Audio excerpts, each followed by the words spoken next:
สวัสดีครับวันนี้เราจะมาสอนวิธีสั่งของจาก Lazada นะครับ ถ้าใครไม่มีแอปก็ต้องไปดาวน์โหลดแอปก่อนนะครับโอเค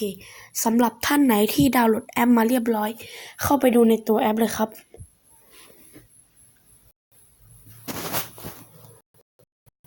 กดเลยครับ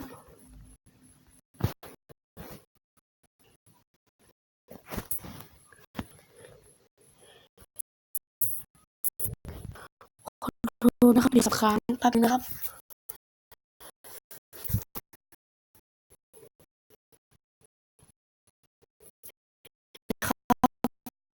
แบบนี้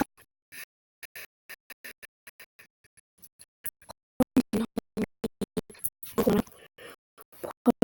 เข้าไปนี่ก็จะเป็นของนะครับที่เราอยากได้นะครับย้ายสักหนึ่งผมอยากได้เป็นชูบีอ๋อนี่มีครับผมเป็นขนมชีสจังนะครับผมอยากจังผมก็กดเข้าไปนะครับลูกก็เลื่อนอันนี้ไปนะครับมันก็ตรงนี้ตรงภาพใหญ่ๆตรงนี้นะครับมันก็จะเป็นภาพ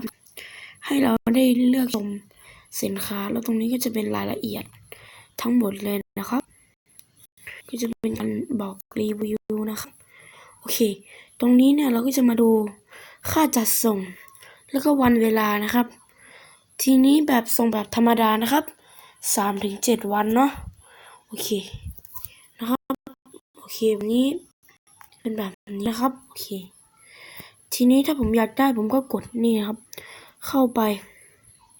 ที่รถเข็นไปที่รถเข็นครับเมื่อผมไปที่รถเข็นเนี่ยทุกคนจะเห็นแบบนี้แล้วก็กดตรงนี้เลยครับกดตรงนี้นะครับ1 รอบก็จะขึ้นเป็นทั้งหมดนะครับคือยอดรวมแล้วตรงนี้นะครับแล้วก็กดชำระเงินเป็นชำระเงินเลยนะครับแล้วก็มาถึงตรงนี้นะครับก็ลงรายละเอียดเรียบร้อยนะครับแล้วก็กดการสั่งซื้อไปเลยทีนี้มันจะมีที่ให้เลือกว่าเราเนี่ยจะเลือกชำระแบบไหนแบบ MTM แบบเงินปลายทางมีทุกแบบเลยนะครับทีนี้ถ้าเราต้องการจะลบของนี้ออกจากตะกร้านะครับก็แค่ดึงมาทางขวานะครับมาทางซ้ายนะครับดึงแบบนี้นี่